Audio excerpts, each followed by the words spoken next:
तो वो तो करेंगे क्योंकि वो उसी ख्यालात के लोग हैं। भाई आप ये देखें ना, जो भी उसकी तरफदारी करेगा वो उसी ख्याल के आदमी है। तो ये लोग उसको उतने ऊपर बिठाएंगे, कल को वो वजीर आजम भी बन जाएगा। विपक्षी दलों के द्वारा उठाया जा रहा है कि अगर जो है रमेश पिधूड़ी को टोंक ज़िले में जो है प्रभारी नियुक्त कर दिया जाता है तो उसके पीछे बीजेपी की क्या चाल है, क्योंकि 15 दिनों का जो कारण बताओ नोटिस जारी किया गया, उस दिन के भीतर अगर आप उन्हें प्रभारी बना दे रहे हैं तो इसका जो है जनता के ऊपर क्या प्रभाव पड़ेगा, ये एक बड़ा सवाल है। जितनी भी अपोजिशन जमाते हैं इनको खुल के सड़कों पर आना चाहिए, पब्लिक को लाने चाहिए बाहर। और मोदी जी ने उनको तजर्बा है गुजरात के वाक़े से, जो 2002 में गुजरात में इन्होंने करा है और उनको जो वो सफलता मिली है और सारे दंगाई लोग और जो इस तरह के गंद लोग थे वो सारे जमा हो गए। अगर मैं यहाँ पर बात करूँ विपक्ष की तरफ से जितना इस मुद्दे को उठाया जा रहा है, ऐसे में बसपा सुप्रीमो होने के तौर पर उन्हें जो करना चाहिए था शायद वो नहीं करते हुए नजर आ रही हैं, क्योंकि सिर्फ एक मामूली सा ट्वीट जिसमें उन्होंने सिर्फ पार्टी को कार्रवाई करने की बात कही है, उसके अलावा वो कुछ भी कहती हुई नजर नहीं आई है। यहाँ कमल का फूल तो कीचड़ में खिलता है, तो वो कीचड़ के लोग कीचड़ ही में रहेंगे। उनको कब अच्छी जबान आएगी? अब से नहीं, जब से बीजेपी सन 14 से आई है तो कुछ ना कुछ होता ही चला आ रहा है। और ये जो इस वक्त इन्होंने भदौड़ी ने कहा है, मैंने खुद पार्लियामेंट की वो देखी है, ये इतनी गंदी जबान इस्तेमाल करी है, इससे मुल्क का नाम रोशन नहीं होगा। उन्होंने ये बता दिया कि मैं किस जगह का रहने वाला हूँ, किस जगह मैं पैदा हुआ हूँ, उन्होंने अपनी बता दी। उससे पता लग गया कि उनके ऊपर जो कहते हैं उनके खानदान के लोग कैसे थे, वो उन्होंने बता दिया हमें इस तरह के लोग हैं।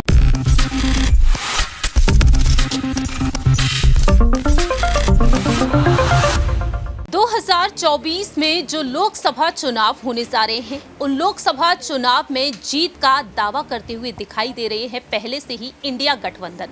लेकिन दूसरी ही तरफ ये इंडिया गठबंधन चुनौती देते हुए केंद्र सरकार, मोदी सरकार की मुश्किलों को तो बढ़ा ही रहा है। लेकिन जहां एक तरफ तमाम सामाजिक और राजनीतिक मुद्दों के चलते बीजेपी की, मोदी सरकार की मुश्किलें बढ़ रही हैं, तो वहीं यहां पर देखा जाए एक और मुद्दा अब सियासत तेज करता हुआ दिखाई दे रहा है। ये मामला है यहाँ पर बहुजन समाज पार्टी से सांसद दानिश अली और बीजेपी के ही सांसद रमेश पिधूड़ी का। कुछ दिनों पहले ही सदन में रमेश पिधूड़ी ने एक आपत्तिजनक टिप्पणी की थी दानिश अली पर, और इसके बाद से देखा जाए तो रमेश पिधूड़ी की मुश्किलें इस तरह से बढ़ चुकी हैं कि अब मांग ये तक उठ चुकी है कि उनकी सदस्यता को बर्खास्त कर दिया जाए। नमस्कार, मैं प्रांशी राठौर और आप देख रहे हैं नेक्स्ट 9 न्यूज। आज हमारे स्पेशल प्रोग्राम आमने सामने में हम एक बार फिर से दानिश अली और रमेश पिधूड़ी के बारे में बात करेंगे। दरअसल आपको बता दें, जो आपत्तिजनक टिप्पणियां की थी रमेश पिधूड़ी ने दानिश अली पर, इसके बाद से देखा जाए तो दानिश अली लगातार अपने दर्द को बयां कर रहे हैं और अब वह देश के प्रधानमंत्री नरेंद्र मोदी को चिट्ठी तक लिख चुके हैं। मांग वह ये कर रहे हैं कि अब कार्रवाई होनी चाहिए और कार्रवाई ऐसी होनी चाहिए कि ऐसा नजारा फिर से देखने को ना मिले। अब देश के प्रधानमंत्री को इस मामले पर चुप्पी तोड़ देनी चाहिए और उनका कहना साफ तौर पर है, अपील करते हुए नजर आए हैं कि अब नफरत के खिलाफ वह बोलते हुए नजर आए। तो यहाँ पर सबसे पहले आपको सुनाते हैं कि आखिरकार दानिश अली क्या कुछ कहते हुए नजर आए हैं। 3 पन्नों की उन्होंने चिट्ठी लिखी है देश के प्रधानमंत्री को, और यहाँ पर जिस तरह से सियासत गरमाई हुई है, इस राजनीति को देखते हुए वह ध्रुवीकरण की राजनीति से बताते हुए नजर आए हैं। तो आइए आपको सुनाते हैं दानिश अली का ये बयान, देखिए जरा। 2-3 चीज खास तौर से कही है कि a public statement from your office condemning such behavior and reaffirming your commitment towards maintaining highest standards of parliamentary proceedings would be a long way in reassuring the entire country. आपके ऑफिस से, आपके मुंह से कम से कम एक statement तो आना चाहिए कि हम जिस लोकतंत्र के इस मंदिर को के में हम बैठते हैं, उसमें जो ये घटना हुई उसको आप कंडेम करें, और हम जो मदर ऑफ डेमोक्रेसी कहते हैं अपने आप को, क्योंकि पूरी दुनिया देख रही है हमारी तरफ, कि हिंदुस्तान की पार्लियामेंट के अंदर इस तरीके की हेट स्पीच पर हिंदुस्तान के प्रधानमंत्री का कोई बयान ना आना, ये कहीं ना कहीं बहुत ही उन लोगों के लिए जो लोकतंत्र में यकीन रखते हैं बहुत ही अफसोस की बात है। मैंने उनसे यह भी कहा है कि मैं आपसे गुजारिश करता हूं, I urge you to remind all members of parliament of the importance of upholding the highest standard of decorum and conduct within the house as the whole world looks upon us as a torch bearer of parliamentary democracy. Such incident, indecent incident should have no place in our democracy। क्योंकि इसके बाद भी अगर उनकी चुप्पी रहती है तो कहीं ना कहीं ऐसे रमेश बिदूड़ी तो एक हैं जो आपकी शाखाओं में सीख करके आते हैं, वो किस तरीके का आचरण वहां करते हैं। हो सकता है कोई और भी कल को इस तरीके का दुस्साहस करे। तो इसलिए बहुत जरूरी है कि प्राइम मिनिस्टर साहब के मुंह से ये कंडेम होना चाहिए। और मैंने उनसे ये भी रिक्वेस्ट की है कि I request that accountability should be fixed at the earliest on the reprehensible conduct of Shri Ramesh Bidhuri and he should be suitably punished so that no one can repeat such an act ever in the house। क्योंकि अगर इसको ऐसे ही हमने जाने दिया गया, हो सकता है बीजेपी में भी न फूल्स पैराडाइज की कोई कार्रवाई ना करके शायद उनको कोई राजनीतिक फायदा दिखाई दे रहा हो, लेकिन मेरा एक कन्विक्शन है, मुझे ये यकीन है कि people of this country will not tolerate such type of behavior from the elected representatives in parliament। और वो लोग सब शर्मसार हैं आज, वो लोग भी जिन्होंने उनको वोट देकर के यहां पहुंचाया। और ये सिर्फ मेरा मामला नहीं, ये इस देश के लोकतंत्र का मामला। मैंने उनको इसके बाद से जिस तरीके से आपने सुना कि किस तरीके से दानिश अली यहां पर अपनी बात रखते हुए नजर आए हैं। अब देखने वाली बात यह होगी कि आखिरकार यहां पर देश के प्रधानमंत्री वो अहम फैसला सुनाते हुए देखे जाएंगे या फिर नहीं। सबसे पहला बड़ा सवाल हमारे यहां पर रहेगा हमारे सहयोगी अबरार से कि आखिरकार उनका क्या कुछ कहना है कि देश के प्रधानमंत्री को जिस तरीके से चिट्ठी लिख रहे हैं दानिश अली, और ऐसे में क्या वाकई में अब प्रधानमंत्री इस मामले पर जल्द से जल्द कोई अहम फैसला सुनाएंगे, क्योंकि स्पीकर जो हैं ओम बिरला जी, उन्होंने तो साफ तौर पर चेतावनी दी है। आप क्या कुछ कहेंगे दानिश अली के इन जो पत्र उन्होंने लिखा है उस पर? देखिए, लगातार जिस ढंग से इस पूरे मुद्दे पर राजनीति हो रही है और जाहिर सी बात है कि जिस मंशे के तहत जो है संसद के भीतर खड़े होकर के जिस पर सवाल लगातार विपक्षी दलों के द्वारा उठाया जा रहा है कि अगर जो है रमेश बिधूड़ी को टोंक ज़िले में जो है प्रभारी नियुक्त कर दिया जाता है तो उसके पीछे बीजेपी की क्या चाल है। क्योंकि 15 दिनों का जो कारण बताओ नोटिस जारी किया गया, उस दिन के भीतर अगर आप उन्हें प्रभारी बना दे रहे हैं तो इसका जो है जनता के ऊपर क्या प्रभाव पड़ेगा, ये एक बड़ा सवाल है। और अब देखिए कि उस जो है नियुक्ति के बाद दानिश अली ने किस ढंग से इस पर कटाक्ष किया है और साथ ही कई बड़े प्रश्न उठाए हैं कि अगर भारतीय जनता पार्टी इस तरीके से नेताओं को सम्मानित करेगी तो आने वाले दिनों में फिर हम इस तरीके की भाषा, इस तरीके की बयान की जो है अपेक्षा कर सकते हैं। तो इस पूरे मामले पर देखना होगा कि जिस ढंग से विपक्षी दलों का साथ मिल रहा था जो है दानिश अली को, क्या वो बरकरार रहेगा, क्या चुनाव तक जो है ये मामला खिंच सकता है, क्योंकि लगातार इस पर बयानबाजी जो है वो चल रही है दोनों ही पक्षों के द्वारा। तो आपको क्या लगता है पीएम मोदी क्या वाकई में अब यहाँ पर चुप्पी तोड़ते हुए देखे जाएंगे या फिर नहीं? क्योंकि ऐसे कई मुद्दे रहे हैं जिन पर वह चुप्पी साधे हुए ही नजर आए, चाहे बेटियों का मामला हो, चाहे यहाँ पर मणिपुर हिंसा की बात हो, चाहे यहाँ पर कोई अन्य मुद्दे ही क्यों ना हो। देखिए, बिल्कुल ये वाजिब सवाल है क्योंकि हमने देखा जिस ढंग से जो है महिला पहलवानों ने ब्रिजभूषण शरण सिंह के खिलाफ लगभग महीनों भर जंतर मंतर पर बैठे वो, और उसके बावजूद भी कार्रवाई के नाम पर जो है मात्र आश्वासन दिया गया खेल मंत्री अनुराग ठाकुर के द्वारा।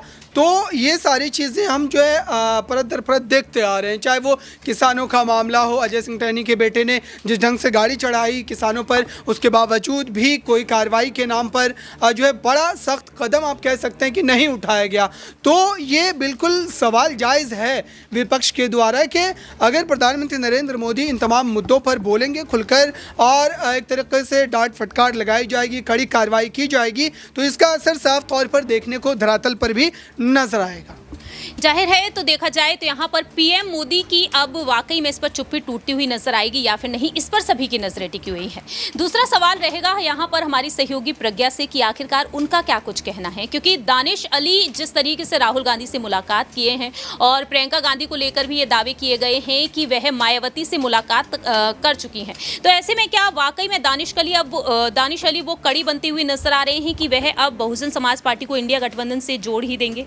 देखिए बिल्कुल यहाँ पर उम्मीद तो यही है कि हो सकता है यहाँ पर दानिश अली जो है वो बसपा को जोड़ने का काम इंडिया गठबंधन से करेंगे, लेकिन जिस तरीके से मायावती कहीं ना कहीं इस विवाद से अपने आप को दूर रखने का काम कर रही है, क्योंकि देखिए अगर मैं यहाँ पर बात करूँ विपक्ष की तरफ से जितना इस मुद्दे को उठाया जा रहा है, ऐसे में बसपा सुप्रीमो होने के तौर पर उन्हें जो करना चाहिए था शायद वो नहीं करते हुए नजर आ रही हैं, क्योंकि सिर्फ एक मामूली सा ट्वीट जिसमें उन्होंने सिर्फ पार्टी को कार्रवाई करने की बात कही है, उसके अलावा वो कुछ भी कहती हुई नजर नहीं आई हैं। यहाँ तक कि उन्होंने राजनाथ सिंह को लेकर भी कुछ नहीं कहा, जिन्होंने इस वीडियो को डिलीट कराने की बात की। तो मुझे ऐसा लगता है कि शायद यहाँ पर दानिश अली जो है वो इंडिया गठबंधन से बसपा को जोड़ने का काम कम, बल्कि हो सकता है कि ये पूरा विवाद कहीं ना कहीं दानिश अली और मायावती को एक दूसरे से अलग करने का काम। आपका कहने का मतलब क्या है, क्या वह कांग्रेस की तरफ रुख कर सकते हैं फिर? जी बिल्कुल, देखिए यहाँ पर कांग्रेस क्यों, यहाँ पर हम समाजवादी पार्टी का भी जिक्र कर सकते हैं, क्योंकि खुद अखिलेश यादव ने भी अपने बयान में कहा कि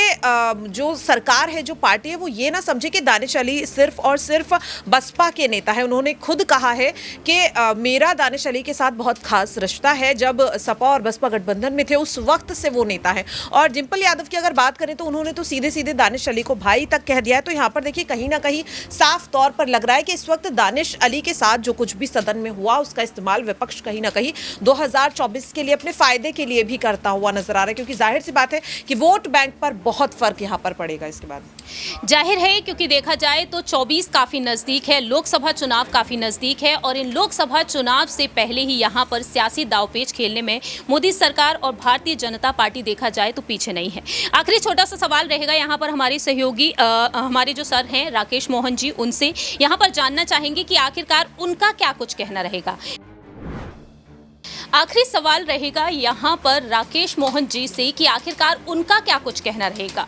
देश के प्रधानमंत्री को जिस तरह से दानिश अली ने चिट्ठी लिखी है उसके बाद से वह यही मांग कर रहे हैं कि अब जिस तरह से जो नफरती शब्द बोले जा रहे हैं उनके खिलाफ वह चुप्पी को तोड़े, और ऐसे कई मुद्दे हैं जिन पर वह शांत ही बैठे हुए नजर आते हैं। तो ऐसे में दानिश अली ने जो मांग की है लोकसभा अध्यक्ष से हटकर, आखिरकार पीएम मोदी का यहाँ पर क्या कुछ फैसला हो सकता है?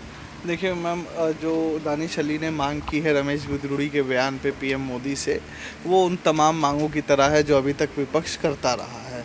विपक्ष जैसे चाह रहा था कि मणिपुर के मुद्दे पर पीएम मोदी बोले, अडानी के मसले पर पीएम मोदी बोले, या तमाम उन मुद्दों पर पीएम मोदी अपना बयान दे, ऐसे ही ये दानिश अली की मांग है कि पीएम मोदी रमेश बिधूड़ी ने जो एक खास समुदाय के लिए जो भी बोला उसके ऊपर पीएम मोदी अपना वक्तव्य रखे, जो कि मेरे को नहीं लगता कि पीएम रखेंगे, क्योंकि अभी तक अगर देखा जाए तो 9 साढ़े 9 साल में पीएम मोदी खुद संसद के भीतर 10 या 11 बार बोले हैं, तो और उसमें भी 6-7 बार तो वो नियम है जिसमें प्रधानमंत्री को बोलना ही है नियमों के अनुसार।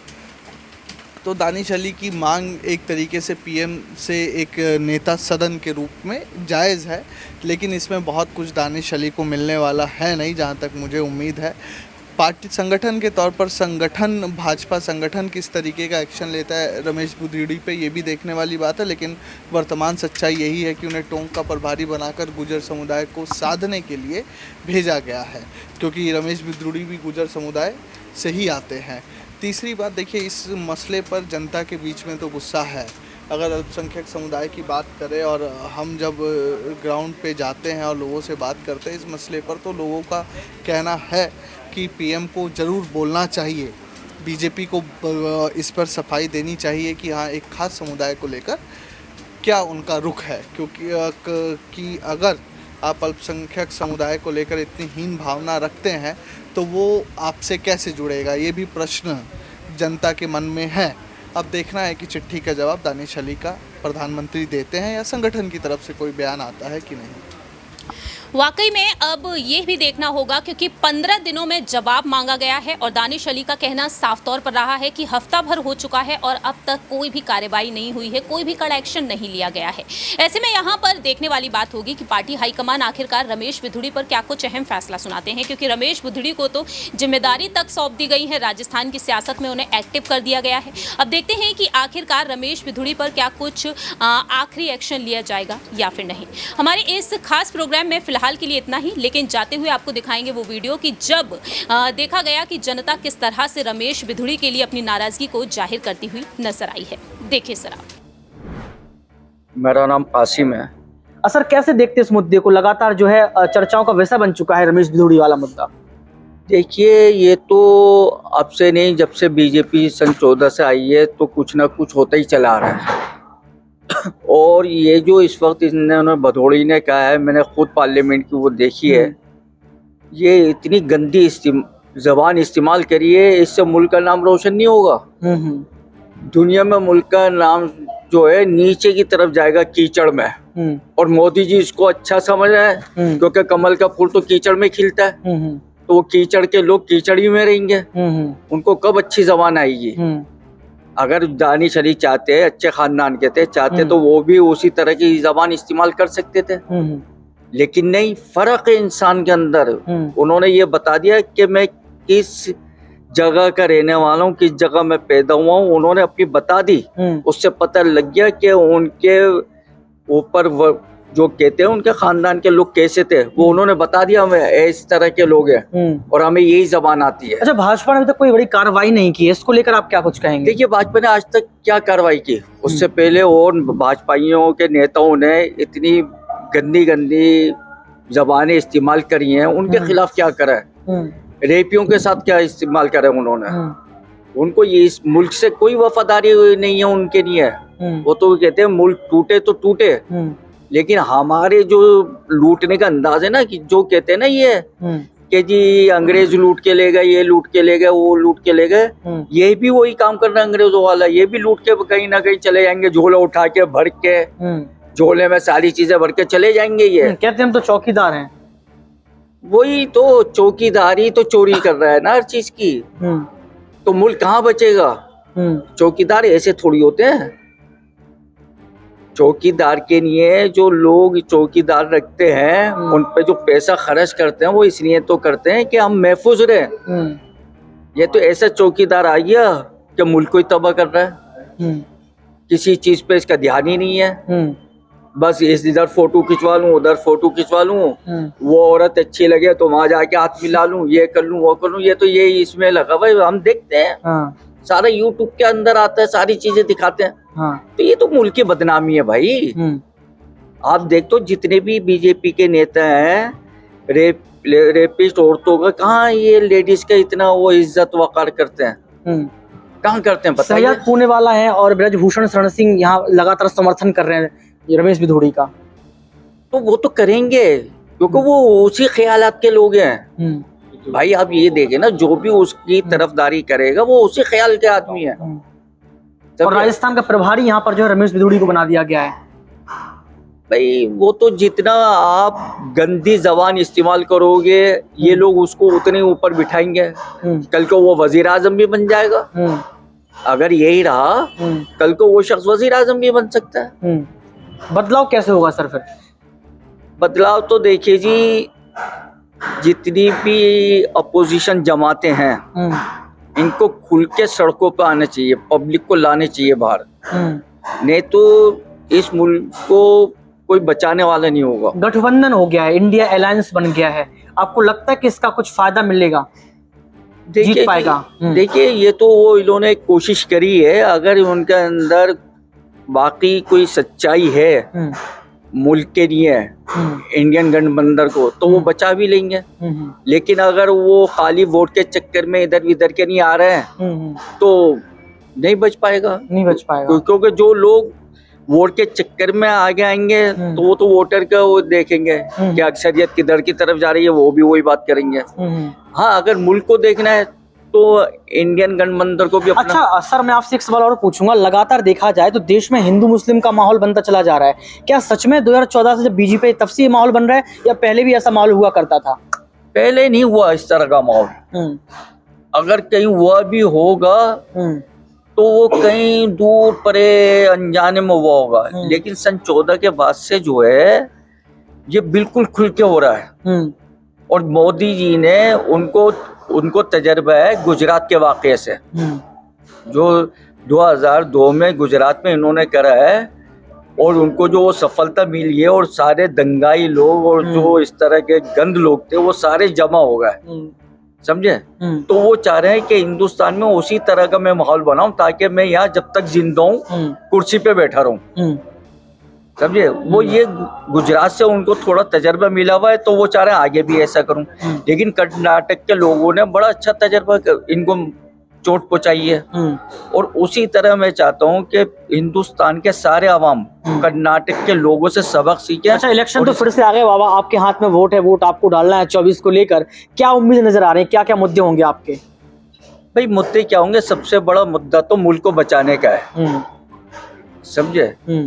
जब मुल्क बचेगा जब ही सारी चीजें होंगी। तो जो भी जहाँ वोट हो रहा है वो लोग मुल्क को बचाने के लिए ही वोट दें, जो मुल्क को बचा सके और आगे लेके जा सके। कह रहे हैं G20 हुआ था, अंतर्राष्ट्रीय संबंध अच्छे हुए हैं। क्या हुआ अंतर्राष्ट्रीय संबंध?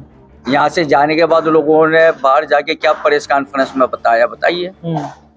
वो तो पता लग गया, उससे क्या मुल्क को रोशन हुआ? ये अपने मुंह से चाहे कुछ भी कहते रहे कि जी हमने ये करा, हमने ये करा, हमने ये करा। कनाडा का वीजा जो है रफ्त कर दिया यहाँ से, फिर कनाडा के लोग यहाँ नहीं जा पाएंगे अब।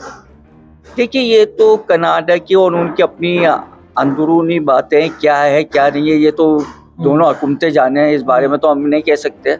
लेकिन ये है कि जो हकीकत है उसको अब मद्देनजर रखते हुए चलना चाहिए। ये नहीं आवाम को बेवकूफ़ बनाए, लॉलीपॉप दें और उसके लिए खेलते रहे, अपने ऐश करते रहे। अच्छा सर, एक और मुद्दा आया है, आपने देखा होगा पक्का, 1 नेशन 1 इलेक्शन, एक राष्ट्र एक चुनाव। इससे आप सहमत हैं? ये तो चल ही नहीं सकता। भाई आपके विचार कुछ हैं, मेरे कुछ हैं, इनके कुछ हैं। ये किसी और चीज को मानते हैं, मैं किसी और चीज को मानता हूँ, समझे। तो ये तो हो नहीं सकता, आज तक नहीं हुआ, और दुनिया में कहीं भी नहीं है ये चीज। अगर दुनिया में कहीं है तो आप बता दें कि भाई फला जगह ये चीज है, कहीं भी नहीं है। अच्छा, महिलाओं की सुरक्षा को लेकर आपके क्या विचार है? महिला सुरक्षित हैं? देखिए, इस बारे में तो मैंने अभी आपको बताया, रेपिस्टों को इज्जत दी जा रही है, तो कहाँ सुरक्षित होंगी महिलाएं? अच्छा, महिला आरक्षण बिल आया, 33% जो है कहा जा रहा है कि 33% महिलाओं को अब रिजर्वेशन मिलेगा चुनाव को लेके।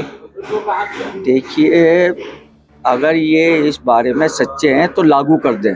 बिल तो पास हो गया ना, अब इसको लागू कर दें, ऐलान कर दें कि भाई आज रात से ये लागू हो गया। ये तो खाली लॉलीपॉप है। सर ने अभी एक जवाब दिया था कि मुस्लिमों के लिए आरक्षण नहीं था, ये सही बात है क्या? अभी कह के गए हैं वो। देखिए, मुस्लिमों के लिए तो है ही नहीं, आप देख लें, समझे। क्या है मुस्लिमों के लिए, समझे। जो कमजोर है, ये हुआ आरक्षण किसके नहीं होता है, किन लोगों को नहीं होता है? उन्हीं लोगों को नहीं तो होता है जो दबे हुए हैं, कमजोर हैं। आरक्षण तो उन्हीं के नहीं होता है ना, जो आराम से बैठे हुए हैं, जिनके पास सारी चीज है, तो वो चीज। सर, देश में क्या क्या सुधार होने चाहिए? आपको क्या क्या जो है खामियां नजर आ रही हैं अभी? देखिए जी, देश के लिए सुधार तो सबसे पहले तो तालीम के होनी चाहिए, और उसके बाद होना चाहिए मेडिकल लाइन के लिए, समझे, और रोजगार। ये 3 अहम चीजें हैं। रोजगार नहीं है, कहाँ है? बहुत लोग पड़े हुए हैं। आप देखिए, हमारे यहाँ ये मार्केट है, ड्राई फ्रूट की मार्केट है, कपड़ा मार्केट है, इधर है थोक की मार्केट है, सन्नाटे पड़े हुए हैं, मंदी है। और जबकि ये त्योहार के दिन चल रहे हैं, सब चीजें, शादियां ब्याह खुले हुए हैं, लेकिन हर आदमी परेशान है, समझे। हम तो खैर देखिए, मुस्लिम कौम तो ज्यादातर मजदूर है, वो तो मजदूरी करके खा लेगी, लेकिन जो गैर मुस्लिम है वो तो कारोबारी लोग हैं, उनसे जाके पूछें क्या हो रहा है, क्योंकि उनका तो सारा कारोबार है सूद पे चलता है। अच्छा, राहुल गांधी को लेकर आपके क्या विचार रहेंगे? राहुल गांधी लगातार जनता से मुलाकात कर रहे हैं, कभी फर्नीचर मार्केट तो कभी कुलियों से मुलाकात कर रहे हैं, ये ठीक है? ये क्या दिखाता है?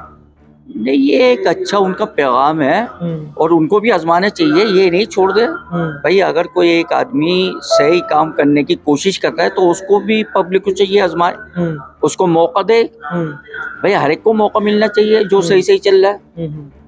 समझे, ये नहीं कि वो उसको ये कह दिया भाई ये तो दिखावा कर रहा है, ये कर रहा है, ये कर रहा है। भाई आपने 2 बार बीजेपी को आजमा लिया, समझे, क्या करके दिखाया। अब ये कोशिश, लेकिन प्रधानमंत्री वादा कर रहे हैं कि अगर तीसरी बार आते हैं तो तीसरे नंबर की अर्थव्यवस्था बना देंगे। क्या बना देंगे ये बताइए। हाँ। हमें कुछ रुपए में 5 पैसे तो दिखता ये 10 साल में, जब हमें 5% ही नजर नहीं आ रहा तो ये आगे क्या दिखा देंगे। आगे तो ये जो इतना भी जो लोग सुकून से बैठे हैं, थोड़े बहुत आगे जाके तो ये भी नहीं मिलेगा इनको सुकून, बिल्कुल बिल्कुल बर्बादी की तरफ जाएगी। सर, आपने एक सवाल और भी देखा होगा, लगातार चर्चाओं का विषय बना हुआ है, इंडिया वर्सेस भारत, इंडिया को हटा के नाम भारत कर देना, इसमें आप कितने सहमत हैं? देखिए, आप भारत करो या इंडिया करो या हिंदुस्तान करो, नाम बदलने से कुछ नहीं होता। आप इसका भारत के अलावा भी कोई और नाम रख दो, उसके अंदर चाहिए काम दिखाने को, नाम दिखाने को नहीं। नाम से कुछ फर्क नहीं पड़ता, कोई भी आप नाम रख लो, समझे। माँ बाप अपनी औलादों के नाम रखते हैं, अच्छा समझ के रखते हैं ना, मायने उसके देखते हैं, भाई इस नाम के मायने ये हैं, समझे, अर्थ। लेकिन जब वो बड़ा होता है, कुछ होता है, गलत रास्तों पर पहुंच जाते हैं, ये हो जाता है, उससे क्या है नाम रखने से? तो नाम रखने से कुछ नहीं, नाम कुछ भी रख लो, आप दिखाओ कि हम ये कर रहे हैं। नाम तो कुछ भी आप रखते जाओ, नामों से कुछ नहीं होता।